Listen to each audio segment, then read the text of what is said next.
Hi guys, આજે અમે શાર્પી light repair કરી છે જાતે.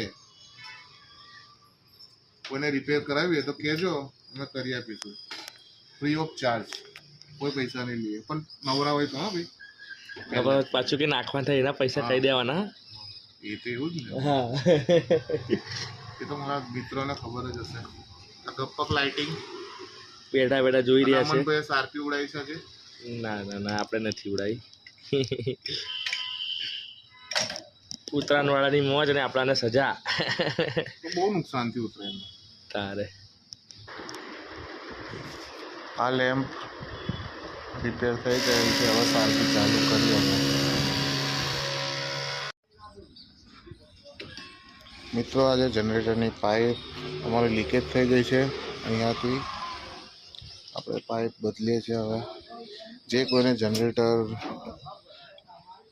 રિપેર કરતાં શીખવું હોય તો આવજો અમારી પાસે, શીખવાડીશું. મિત્રો, આ પાઇપ અમે નવી લાવ્યા છે જનરેટરની.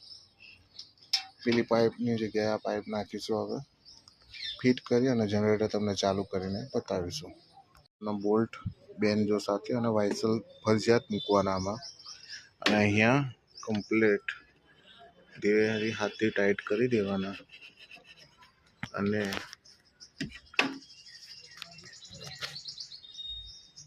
આ બીજી બાજુ જુઓ છો, અહીંયા બીજી બાજુ આપણે 17 નંબરનો બોલ્ટ આવે, એમાં નવા વાઇસર નાખવાના ફરજિયાત, નહીં તો એર આવી જશે.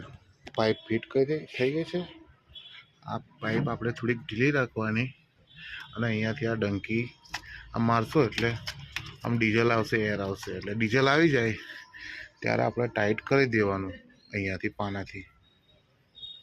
જુઓ મિત્રો, કમ્પ્લીટ ટાઈટ થઈ ગયું છે, કમ્પ્લીટ ફિટ થઈ ગયું છે. હવે આપણે જનરેટરને જો એક જ અડધા સેલે ચાલુ થઈ જશે. જનરેટર ચાલુ થઈ ગયું છે.